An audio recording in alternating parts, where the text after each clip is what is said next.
Okay, it's rocking a lot, so I need to turn this down. It just got to the number 10 spot, which is 240.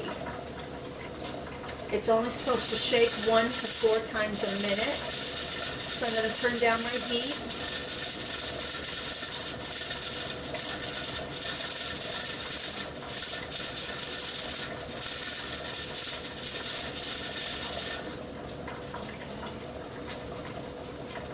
My time starts at 3:36.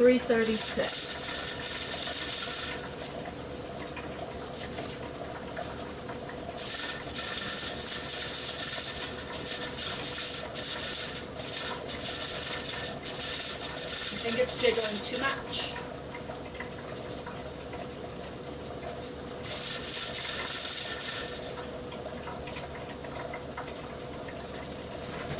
Is it jiggling? Yep, it started jiggling.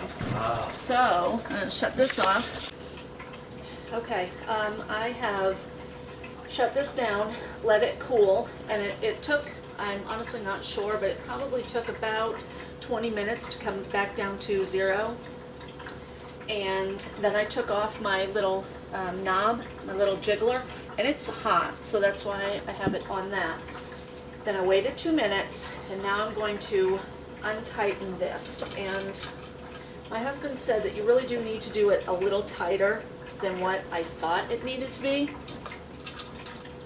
So he loosened them up, or tightened them up for me, so I kind of get, there we go, the feel for the tightness. Lefty loosey, righty tighty. Okay. Alright, I'm going to put on my glasses. I have these here. This is going to be hot water, I'm assuming. Turn and up. Okay.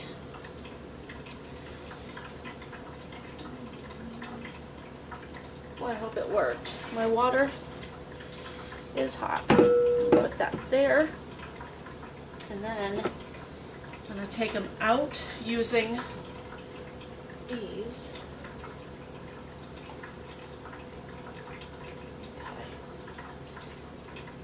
Okay. And it's bubbling.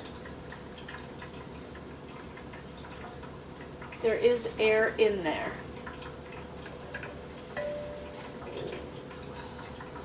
Don't tip it. I just tipped this one. I'm not supposed to tip it, and I learned that from Linda's Pantry, and I tipped it. So I'm going to have to find out what that's going to do. Don't tip your jars. Everything is really boiling in there.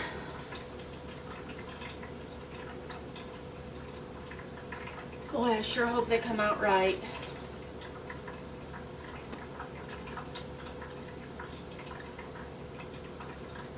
Now, the lids have not popped. They're going to sit here, and as they cool, there's going to be a pop. So I really don't want to go out to the shop until I hear one popping. So I really hope these came out right. It's taken me, well, 4.5 hours to can 3 jars of tomatoes, but that's because of my learning. I'm still learning how to do this, and I'm hoping this process is going to work. I'm hoping that I can get a hang on this, and I think I can. I think I can. So, I will let you know how these turn out, and hopefully we hear 3 pops. Hi, I'm going to make the ending of my canning videos by showing you my jars and how well they actually did seal up, and I'm so excited about that. It did take me 3 tries, but it works. Here is one of the jars, and my husband is making chili right now, so that's why we're using these. I'm going to open this up.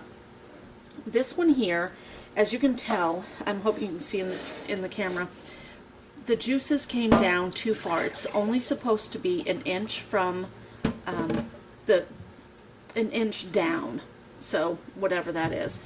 And I have too much liquid that has come out of my jar, so we're using these up. They've been in the refrigerator. My husband was taking these off of the other 2 jars, and he really had to pull to get it off. I was like, yes, it's sealed. I'm not going to use my fingers because I don't want to break a fingernail, so I'm going to use the rim of my jar. I hope you can hear this. People and cats are coming in and out of the door. Okay, you ready? See it? If you want, I'll get it. No?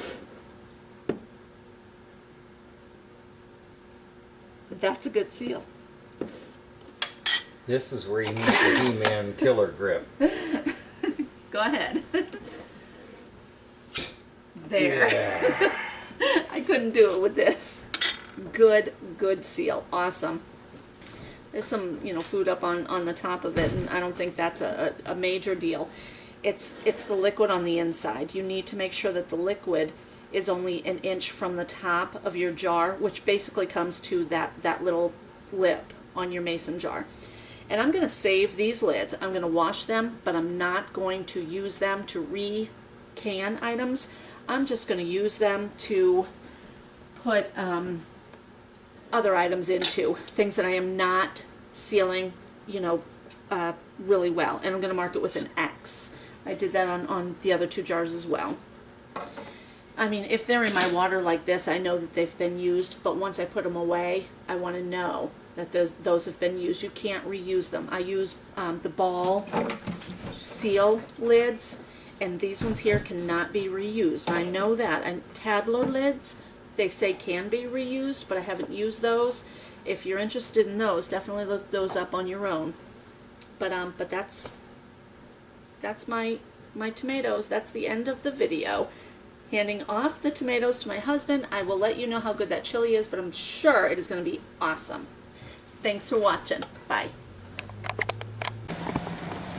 Hi. I thought I'd make a really quick video on 2 things. One, we're cooking outside, and it's a cold, raw day. It's been raining pretty much all day. My husband is cooking for me. I love that idea. This here's our Coleman, and he actually has had this Coleman stove since he was 13. He got it as a graduation from 8th grade, gift from his cousin. So he has the hamburger cooking. I'll help him stir it a little bit because I think it's going to burn on the bottom.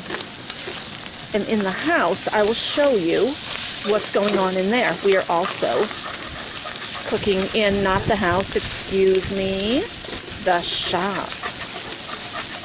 Because it is cold and rainy and nasty, and coming on to winter, we got the shop prepared. Now let me take you in here, and I'm sorry if the camera's bumping around. Look at what we brought in. The wood-burning stove. And in our pot, this is our Griswold, which I love this Griswold. I cook all the time on this thing. In our pot, he's thrown in a bunch of stuff. There's dehydrated vegetables, peas, green beans, carrots. There might be some onion in that as well. I dehydrated that at the beginning of the summer. He's using that. Beans from a can. The tomatoes are what came from our garden, and I canned those. This past week, actually, I think it's been a week ago exactly, I canned up tomatoes. I got 3 quarts, and they came out really good, but there was a little bit too much space in it. The water kind of evaporated, the juices evaporated, so we're using them up now. But the seal on the jar was wonderful. It actually worked. I was so excited. But anyway, what's for dinner tonight? Chili, and I'm not cooking it. Guys, get out there and cook for your wives. Thank you.